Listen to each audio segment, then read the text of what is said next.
and so much brain fog. The first life has been lifing a lot. Anyway.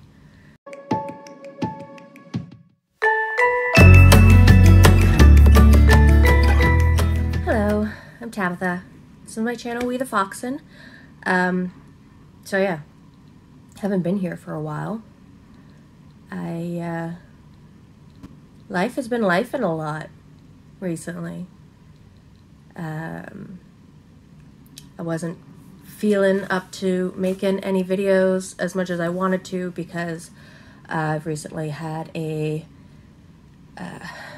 diagnosis of chronic fatigue syndrome, so that's a joy. It explains a little bit of what I've been going through, but not helping in any way, really.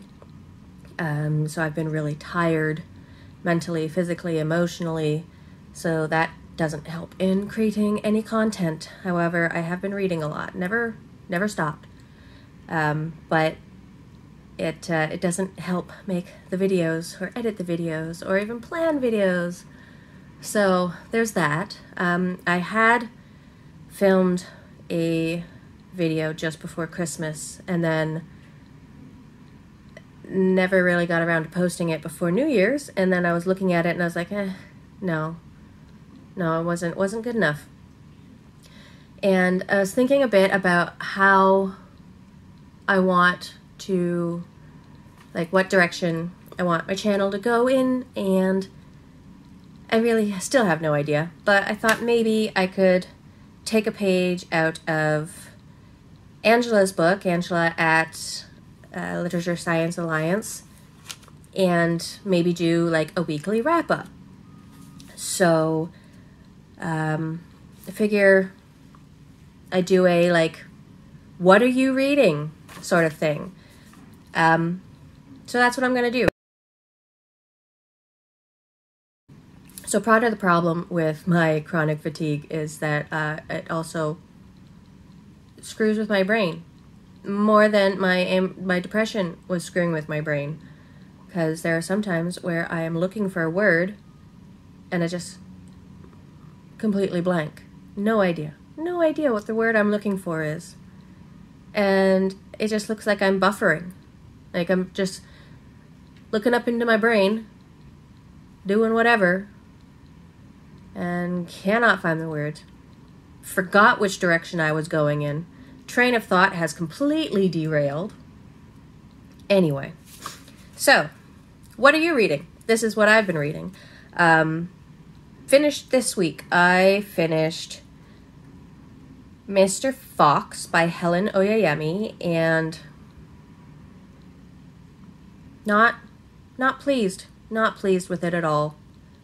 I think the blurb on the back severely undersold what it was trying to do, and then I think that the book just kind of, it went off the rails. Mr. Fox apparently is about a man named Mr. Fox, whose muse comes to life. But that's only kind of part of the story, because it's not a linear plot. There isn't really much of a plot. It's all just kind of like vignettes of these three characters. Is Mr. Wolf, his wife, I think her name was Daphne, and then the muse, Mary Fox, Fox with an E, and just putting them in various situations.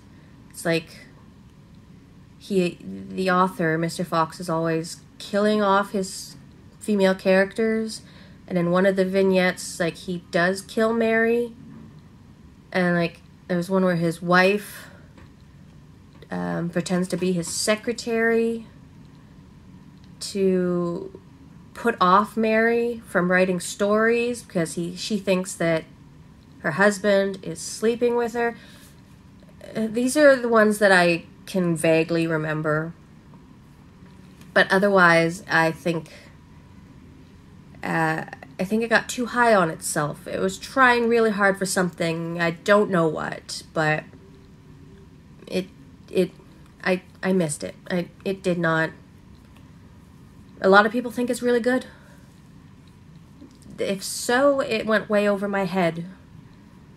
So, oops, sorry. Not for me. The second book that I finished this week was There Will Come a Darkness. Oh, excuse me. There Will Come a Darkness by Katie Rose Poole. This is a YA fantasy, and I believe it's part of a trilogy that is finished, if it is just a trilogy. And, you know, it was okay. Definitely YA. Definitely on the younger, more obvious sort of storyline way of writing things. Because I could see some things coming. It's a end of the world prophecy, chosen one, all that sort of story, those tropes. And it was okay. It was fine. It was entertaining. However, I will never pick it up again. So yeah, it was good. If you've never read fantasy, if you've never read like super epic adult fantasy, then this one, you know, is a good introduction, I suppose. Like, it's nice and easy to follow.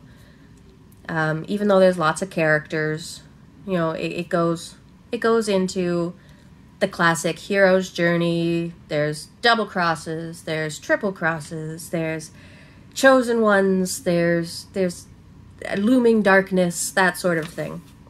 Yeah, it was YA fantasy. It was fun. I'm done.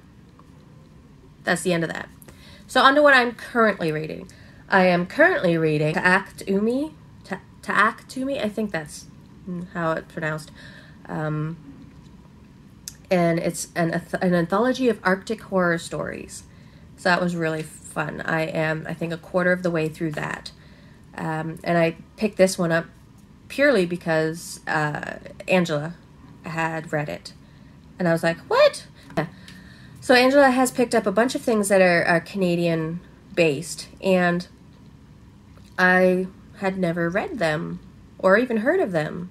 A couple I had heard of, but yeah, like, she's read them, and I'm like, oh yeah, I should put that on my list. So this one came up really quickly on my Libby list, and I was like, yeah, sure, I'll read it. It's not very long. I think it's like 200 pages, maybe less.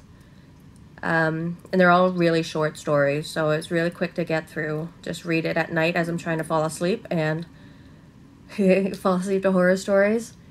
Yeah, they're really, really cute right now. Cute's not the word for it. They're fun. They're nice, compact stories about a environment that I am not familiar with. So, in a culture I am not terribly familiar with. So it's a really fun book. Hopefully I will be done that by next week. Yesterday I picked up Black Swan Green, which I've had for a while now on my shelf, by David Mitchell. And I absolutely loved Cloud Atlas. Both the book and the movie. They're slightly different in their execution, but they both get to the same place in the end. And I absolutely loved Cloud Atlas so much. So this is my second David Mitchell book. I'm about 20% of the way through, and I'm hooked. Like, this kid, Jason, is just so I don't know what to call him. He is so endearing. For those of you who don't know, Black Swan Green. Why am I not holding up the book when I have the physical book here? So, Black Swan Green is about the year in this boy's life. So he's 13 years old, and it starts in January. And each chapter is a different month of the year. And I'm only like in the third, fourth chapter, something like that. So not too much has happened. Like the first book is all about like children's politics and what you can and can't call people, and this is in the 80s, so it's about who you can call by their first name, who you can call by their last name, and who you call by a nickname, and like who's cool and why they're cool. That was the first chapter. That was really fun. Chapter about what he's going to his speech therapy, and every once in a while, like when his thoughts interrupt the narrative, there's unborn twin, which there's no explanation. It's just like this thought says unborn twin, and it's just like it takes you back a little bit, but it's really intriguing. Like, do they mention later on in the book that he had an unborn twin? Like, did he absorb him? Did the kid die? Like, what happened? Those are my thoughts anyway, but it's still an interesting little just nugget to just put in there and see how you react to it. So I'm reading this and it's already really fun. So definitely that's going to be staying on my shelf. I'm not going to be unhauling that one. Next book, I've been reading this one since October, and when I show you what, you will understand why. So I have been reading since October House of Leaves by Mark Zadenielewski, and I've been paying attention. I've been annotating this. I've been doing all the work, reading all the footnotes. So for those of you who aren't familiar with this book, it is a challenge, to be sure. And that is putting it lightly. It's a story within a story within a story, and you're part of the story. So what it is there's this guy who, I'm not going to go through names because I don't really, there's so many names. But there's this guy who has a friend. He lives in LA. The friend lives in a building where this guy has died. For some reason, like this is in the late 80s. No, it's in the late 90s. For some reason, they get into this dead guy's apartment and look at all his shit. And you're like, what? And for some reason, the friend tells the guy, like, what? Take whatever you want, I guess. And like they do a lot of drugs and whatnot. And there's a whole storyline about how many drugs they do. And then they go and tell stories, like fake stories about their lives to people just to impress them or see if they can get away with it. So this guy takes these manuscripts and reading materials and everything from this apartment of this dead man, and he starts reading it and trying to organize it, and it becomes his obsession. So the story of this man taking this deceased guy's manuscript and reading it, that's the first story. The second story is about how this guy was making the manuscript in the first place, and research materials and photographs and letters and sources, like people that he was using to help translate things, people he was using to try and get help on finding sources for other things.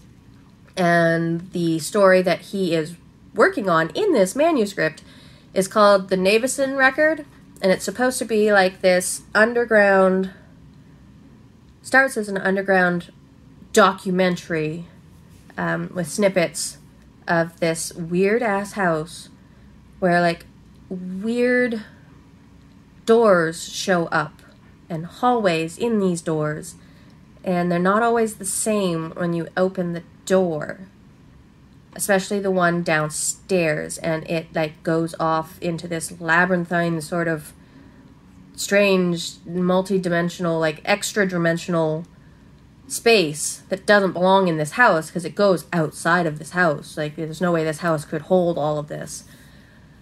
And that is a story that is covered as well. So the first story is the man who finds the manuscript.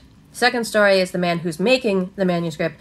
The third story is the people in this house and the horror that they go through. And the fourth story is you piecing it all together inside the book. yeah, that's why I've been reading it since October. And it doesn't make it easy. It's an experimental book. So, like, there's whole sections. Like, it starts off normal. Starts off straight narrative, straight sort of formatting. And then it starts getting a little strange. So you start having to go and find footnotes. Read footnotes for pages. Go back. Read the narrative. There's struck out parts. And all the struck out parts, especially the ones that are in red, are all about associating this house with the labyrinth and the Minotaur. There's so much in this book. So much. I am really enjoying it. But, like, this goes on for pages. It just goes weird. There's some where there's almost nothing on the page, and it just goes down. See, it goes down there. It's upside down. I am very nearly done. I think I have 200 pages left, and, like, this is some of what is left. Like, what is that? It is a chore. It is a challenge, but ultimately I am loving it. I don't know how else to explain it. Someone smarter than I could explain it to you, but that's the best I can do without giving too much away. And after that, I am revisiting a dear, dear old favorite, and that is Cushion's Dart by Jacqueline Carey. I love this book so much. As you can see, I'm finally annotating in this read. This book has been taped back together. Like, you can see, like, the bloody crack in the spine there, and, like, there's this part that needs to be fixed and everything. I've read this. I think this is my 4th time that I've recorded that I have read this book. And I love it so much. This is a cozy read, even though it's, like, not high fantasy, but it is a alternate historical fantasy. So it's set in a pseudo-French country called Terre d'Ange. There's gods. Their gods are fallen angels of the one god who is, you know, Jesus's dad, the one god. So everything's kind of skewed a little bit, and you'd think that if you were to alter, you know, Christian history, that it wouldn't jive because of what we all kind of know, but it does. And I've loved this book since the very beginning. It is slow. Like, this mass market paperback is like 900 pages, but there's so much that happens. There's so much politicking, and you know, it is a Game of Thrones, for lack of a better term, but there's betrayals, there's journeys to other lands, there is magic and different cultures, and oh man, it is so fun. I love it so much, and I love the main character, and I love the main villain, and they are both my favorites without giving it away, because you don't find out that the main villain is the villain for a while. I think it takes almost 300 pages to figure it out, but it's, oh, so good. So good. And even though the plot is slow, like, you're getting so much exposition, so much setup. And some people might think it's info dumpy, but it is in such a way, like, the narrative keeps going, it's just slowly.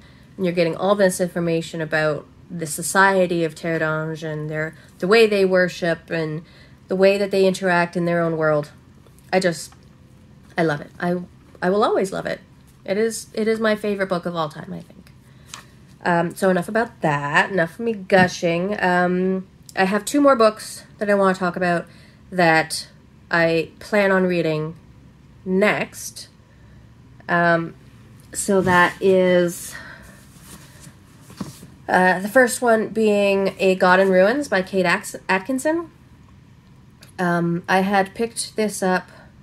So, small story. I read the Kate Atkinson book that I had ever read was Life After Life, which it is a beautiful, I love that book. It is beautiful. It's about a girl and a family. Her name is Ursula, and she, each chapter kind of goes about how she lived a life and how she died. And eventually she starts remembering some of her old lives, or at least having an intuition about things that she should or shouldn't do in the life that she's currently in. And it's reliving the same life. It's not like it's a life and then you're in a new century and then you're in a, like, no, she's living the same life over and over again. So maybe you could think of it as like multi-dimensional versions of herself, or not. Or because she could just be having a Groundhog Day life. But I just found it so beautiful. It's all during between World War I and World War II in this little town in England. And it was great. And then I read Behind the Scenes at the Museum. Was not happy with that book at all. I DNF'd it. It was her first book, so but so many people were so in love with that book. I didn't care about anybody. Didn't care about any of them. So I'm hoping that the third one is a charm. Like, this is the sequel to Life After Life, and it's about her brother, Ursula's brother Teddy. Other than that, I don't know much. I don't know if it's going to go along the same lines as Life After Life, where you're going through all of his lives. Because he becomes a major figure in Ursula's life, in her storyline. So I don't know what will happen in this, what will happen to Teddy, how his life is going to go. But I'm hoping that it'll be better than Behind the Scenes at the Museum. Here's hoping. And the second book, which I know absolutely nothing about, I remember picking it up because I'd read the synopsis, and I was like, oh, okay, and the cover was really cool, so who knows. It'll be The Hazelwood by Melissa Albert, and let's see, teenage girl, bad luck, dying grandmother, stay away from the Hazelwood. Okay, so it's like a fairy tale sort of thing. And look at that cover. It's so pretty. And it's got that that texture on the cover that I freaking love. Ugh! It's so soft. Love it. Anyway, those 2 are the ones that I have on the docket to start up next.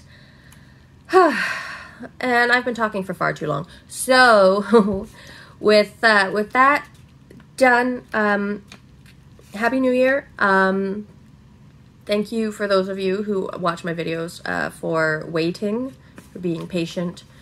Hopefully I can start doing this more regularly, even like just the weekly catch-up, and see what I'm reading. Maybe that'll keep me more on a schedule, if not doing other things besides. So yeah, that's what I'm reading right now.